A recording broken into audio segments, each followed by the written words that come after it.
Kalau kamu nonton sampai akhir part 2, pasti rasanya kayak ditinggal di ujung tebing. Ada tulisan, Wednesday Must Die, yang digores di ruangan gelap. Enid menghilang setelah nyelamatin Wednesday, dan proyek rahasia Lois masih ngumpet di bawah permukaan. Semua elemen itu dikasih sebagai umpan besar buat season 3.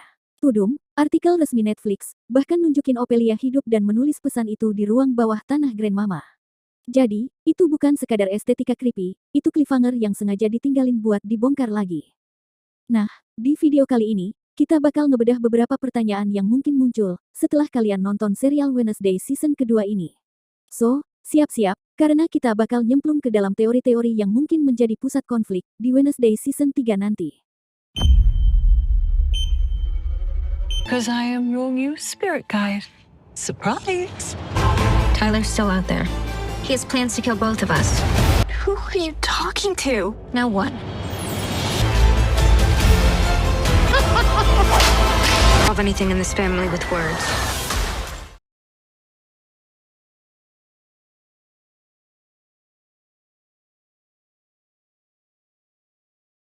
Adegan Ophelia yang nulis Wednesday Must Die itu kayak bom waktu. Dari satu sisi, ada bukti visual yang nunjukin dia masih hidup dan sadar, dan Tudum ngasih konteks bahwa penonton perlu nunggu season 3 buat jawaban lebih lengkap. Itu bikin dua pertanyaan besar, apakah Ophelia memang punya agenda jahat terhadap Wednesday, meyakini kalau Wednesday bakal mengulangi kesalahan leluhur, sehingga perlu dihentikan. Atau dia cuma boneka yang dipaksa nulis itu, korban manipulasi oleh pihak ketiga. Versi lain yang sering dibahas fandom adalah, Ophelia sebagai figur keluarga yang dihapus dari sejarah Addams. Bayangin, leluhur yang tahu rahasia gelap keluarga, lalu dikurung supaya rahasia itu nggak bocor. Secara cerita, penulis bisa ngeeksekusi Ophelia dengan cara yang super menarik, flashback yang pelan-pelan bongkar hubungan Ophelia, Goody, dan Morticia, kemudian reveal bahwa pesan itu adalah upaya Ophelia untuk memperingatkan, bukan membunuh, atau sebaliknya. Ia benar-benar jadi antagonis yang radikal, dan itu bakal ngetes moral Wednesday, ngebunuh atau menyelamatkan. Keren karena bahannya personal, bukan sekadar villain kantor.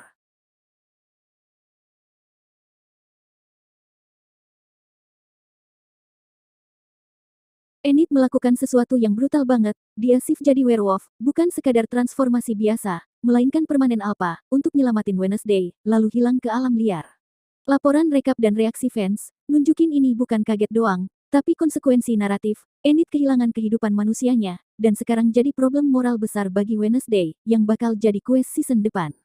Ini bukan sekadar Enid mati, ini soal kehilangan hubungan dan pilihan yang harus diberi bobot emosional. Apakah musim depan akan jadi road movie pencarian yang menyakitkan, atau season 3 bakal pakai ritus, atau artefak buat mengobati Enid dengan pengorbanan besar?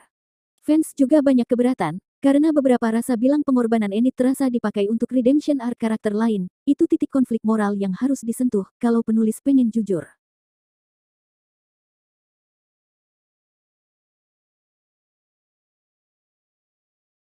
Lois alias Long Term Outcast Integration Study, bukan cuma jargon, beberapa artikel dan rekap mendeskripsikan Lois sebagai program, yang ekstrak atau memindahkan kemampuan outcast atau orang-orang buangan. Itu bukan eksperimen kecil, itu sistem yang bisa dimanfaatkan politik atau industri. Tudum dan beberapa explainers, menulis tentang pasien Willow Hill yang sebenarnya tidak mati, dan beberapa yang kabur itu bikin kemungkinan besar, bahwa season 3 nggak cuma berfokus pada musuh personal, tapi juga pada struktur yang membiayai eksperimen itu. Season ketiga, mungkin bisa ubah Lois jadi villain bertipe korporasi ideologi, sehingga konfliknya jadi lebih sosial politik. Nevermore nggak cuma lawan monster, tapi lawan sistem yang nyerang hak-hak orang-orang buangan.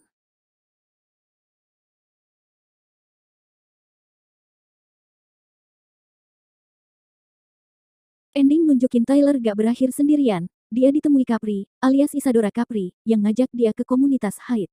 Ini bukan sekadar apa yang terjadi setelah villain David, melainkan setup world building. Capri bilang, ada cara hidup lain untuk Hyde, ada pact tanpa master, dan itu langsung buka pintu ke politik antar Hyde. Di tangan penulis, ini bisa jalan dua arah, yaitu redemption story, atau radikalisasi. Yang keren, cerita bisa sengaja blur garis antara korban dan pelaku, Tyler sebagai figur tragis yang manipulatif, Capri sebagai guru yang punya agenda moral abu-abu, dan itu bikin season ketiga terasa lebih besar, dari sekadar kembalinya villain.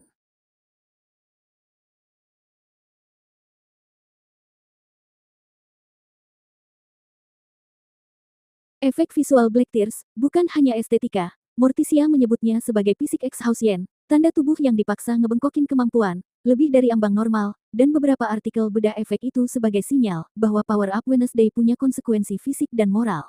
Tapi ada juga kemungkinan lain, Black Tears bisa jadi tanda infeksi metafisikal, jejak Ophelia, atau kutukan leluhur.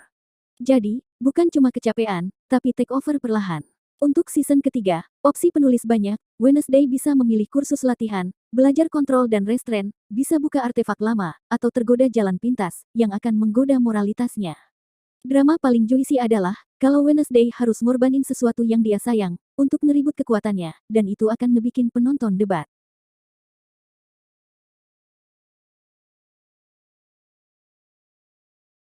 Di final episode, nunjukin asal-usul Ting, dia ternyata adalah tangan yang terputus dari Isaac Knight, alias Slep, zombie yang dibangkitkan oleh Paxley di episode awal.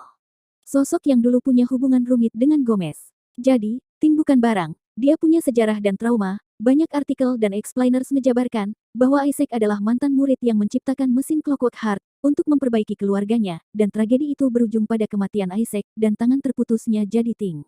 Maknanya, ketika Ting melawan Isaac di final, itu bukan sekadar twist visual, itu pilihan moral, si tangan memilih kemanusiaannya sendiri.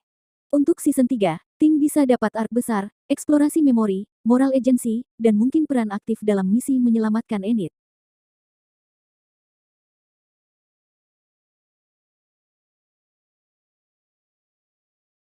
Paxley yang tiba-tiba punya kemampuan listrik, bukan cuma Easter egg Uncle Fester.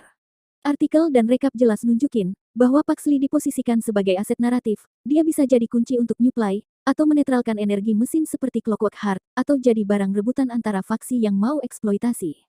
Penulis bisa make it emotional, Paxley sebagai anak yang gak minta beban, tapi keluarganya dipaksa membuat pilihan, pakai dia untuk nyelamatin Enid, atau lindungi dia dari predator Lois atau Isaac. Itu bikin Stakes jadi personal, dan berbahaya.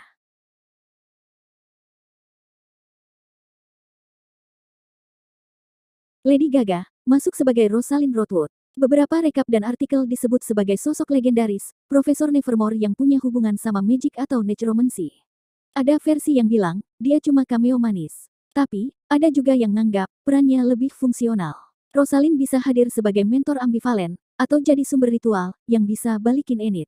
Karena casting Gaga sengaja high profile, kemungkinan besar, penulis bakal pakai dia bukan cuma buat fanservice, dia bisa jadi katalis emosional dan lore, bahkan pemegang lagu Dead Dance, yang nyambung tema magis.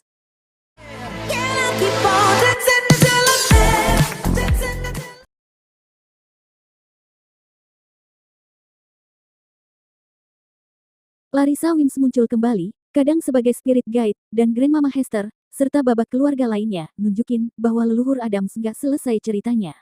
Beberapa rekap menunjukkan bahwa Wims sebagai mentor, atau guide pas Wednesday koma, dan tuduhan bahwa keluarga punya rahasia kelam, terkait eksperimen Isaac, bikin jalur naratif baru, warisan dosanya keluarga yang harus mereka atasi. Season ketiga, bisa jadi tentang membongkar buku keluarga lama, pembuktian bahwa beberapa kekejaman historis, punya konsekuensi hari ini, dan konflik keluarga yang lebih personal, daripada sekadar Monster of the Week.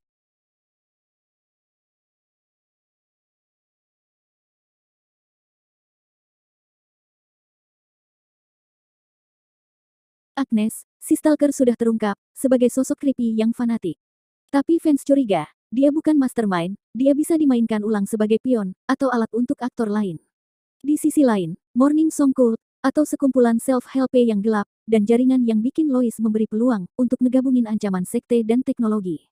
Bayangin, sekte yang pakai teknologi Lois buat memanipulasi orang, atau menormalisir outcast, itu bisa jadi antagonis modern, yang menggabungkan propaganda, aplikasi kesehatan palsu, dan eksperimen ilegal. Kalau penulis ingin mengeksplorasi hal ini, mereka bakal bikin season 3 terasa lebih besar, konspirasi media dan politik, bukan cuma monster yang disikat di courtyard.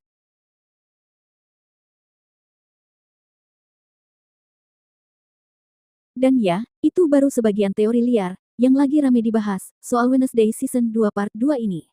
Rasanya tiap detail kecil, dari Black Tears sampai tulisan Wednesday Must Die, semua kayak bom waktu yang siap meledak di season 3. Pertanyaannya sekarang, menurut kalian, teori mana yang paling make sense? Apakah Ophelia beneran musuh utama, atau justru Enid yang bakal jadi ujian moral terbesar, buat Wednesday? Aku pengen banget, denger spekulasi kalian di kolom komentar, karena siapa tahu, teori kalian malah lebih gila, dari yang lagi rame di fandom sekarang. Kalau kamu suka breakdown dan teori kayak gini, jangan lupa kasih like, biar aku tahu, konten begini harus lanjut. Subscribe juga, dan nyalain lonceng biar kamu nggak ketinggalan pas aku drop teori baru atau update resmi dari Netflix. Sampai jumpa di video selanjutnya. Dan ingat, di dunia Wednesday, yang kelihatan kecil, kadang justru punya rahasia paling gelap.